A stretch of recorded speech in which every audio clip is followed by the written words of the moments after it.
find a book consultant? I am a multi-time best-selling author of over 6 years, and I use a lot of consultants with my books to make sure I'm getting details correct. This can be anything from historical facts to how to do a task that I do not know how to do, or research on an occupation that I do not have.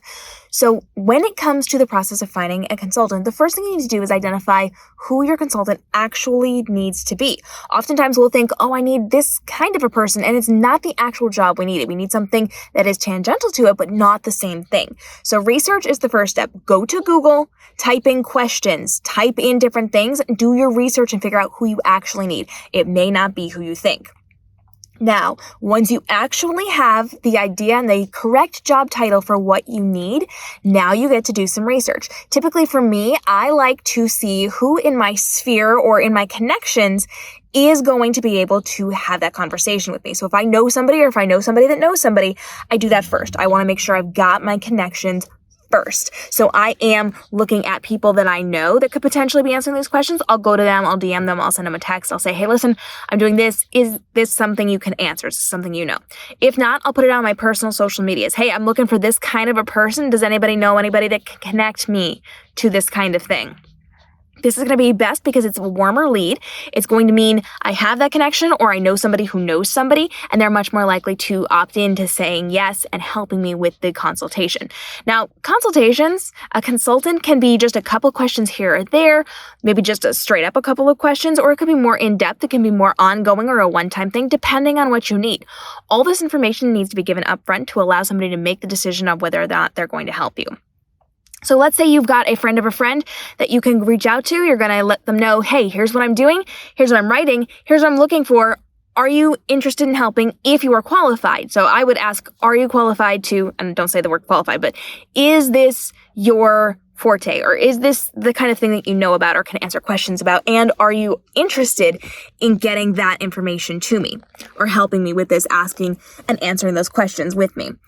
If they are, you can move forward and have those conversations. If they're not, now you have to start doing some research. So let's think about this. Where are you going to find somebody if you don't know somebody or you don't have a connection? The internet and social media is a really good place to start. So you can go onto social media. I highly recommend places like YouTube and TikTok. This is going to be incredibly helpful for you, but also LinkedIn. LinkedIn is going to be where people have their job descriptions. You're actually going to be able to look for those titles or those specifications on LinkedIn and be able to reach out. LinkedIn's a little bit harder with the accessibility. It's harder to reach out to people and get them to respond, but social media, if people are creating content on YouTube or TikTok, my gosh, these are the people that are going to be much more willing to speak to you. If you can, go for TikTok, go for YouTube and ask those questions. You want to make sure that you are reaching out to people who are already having conversations, creating content, and who are interacting with other people. Then you can pitch them and say, hey, listen, I am looking for help on XYZ. I think maybe you are the person who has the answers. Are you that person? And are you willing to help me? And then you can have the conversation from there. So I always start with my warmer leads, people close to me. Who do I know? Who do my friends know that I can connect with? Outside of that, I go to social media.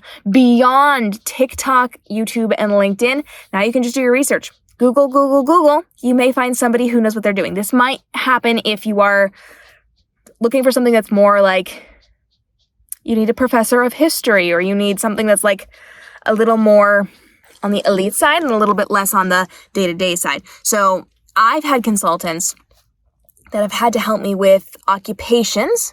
That is something that may be a little bit harder to find than somebody who like does a task. I've worked with people who do aerialist work, so they do like circusy type things.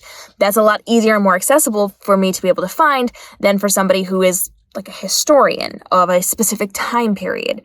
So you have to do your research, you have to put the time and effort into it, and you have to make sure that you are looking for qualified people, and then you're coming with qualifications. You are showing up with intentionality, with a plan, so that they understand exactly what they are or are not saying yes to, so that they can make a choice as well. If it's a big input that they have to make, be careful, they may not say yes. If it's smaller, they might be more likely to say yes. So you have to be very clear and streamlined on your process. Once you have the conversation and they say yes, limit what you're doing, severely limit it. You want to have a small conversation that does not take up a ton of time, that gets you those main questions asked and answered. Do not show up and just wing it. Always have a list of questions and make it as easy as possible. People don't want to spend an hour talking to you when they could spend 5 minutes answering an email. You want to make sure this is as easy and respectful of their time as possible. And if somebody says no, just remember there are other people out there. Keep working on it. You want to make sure that if you do need a consultant on something, you're working on it way in advance. You cannot just expect people to show up quickly and be done with it. If you have questions on finding a consultant, now is the time. Go ahead and drop your questions down below. We'll see you in the upcoming episodes as we continue to help you navigate the publishing world to make this your most profitable year ever.